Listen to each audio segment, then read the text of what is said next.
Let's hit it, Steve. I just got word that there is an agency, and we don't know which one yet, there's only a few it could be, is looking into how venture capital, the Chinese Communist Party has been using venture capitalists to steal intellectual property. So venture capitalists who invest in companies are very important to our ecosystem, our innovation. The Chinese government has used this, and now apparently the U.S. government, after gross negligence, malfeasance, call it whatever you want, protecting their donors, are deciding within agencies to actually look at this. Since you're talking about venture capital, correct me if I'm wrong. I think there was a study, and I believe it was done even by the government, that the Chinese Communist Party, on average, roughly, steals or is given it in these joint ventures, which is they force companies to do it. They extort it, either through extortion or stealing, $600 billion a year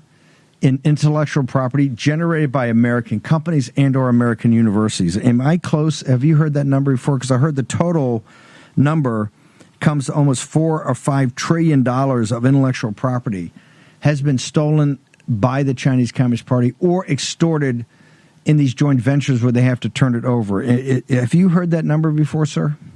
I've heard that exact number, and you can't even quantify it, Steve. It's, our innovation engine is our economy. Let's take an example. If you're an entrepreneur and you want to start, let's take a drone company, right? You want to build a particular drone company, whether it's for commercial use or private use.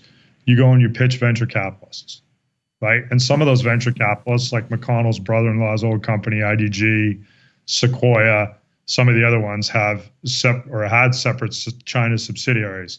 So what they do is they, get all your ideas, they get all your intellectual property, and then they say, oh, guess what? We're never going to be able to launch this company in China. So they hand it over to guys like Neil Shen, who then builds that company in China and uses all the intelligence from the U.S. firms. So you can't even quantify that, right? China's locked us out in many of these sensitive areas into their market, and they've wired themselves into the financial success of the U.S. market, and they've wired the U.S. venture capitalists into the financial success of China and the private equity firms.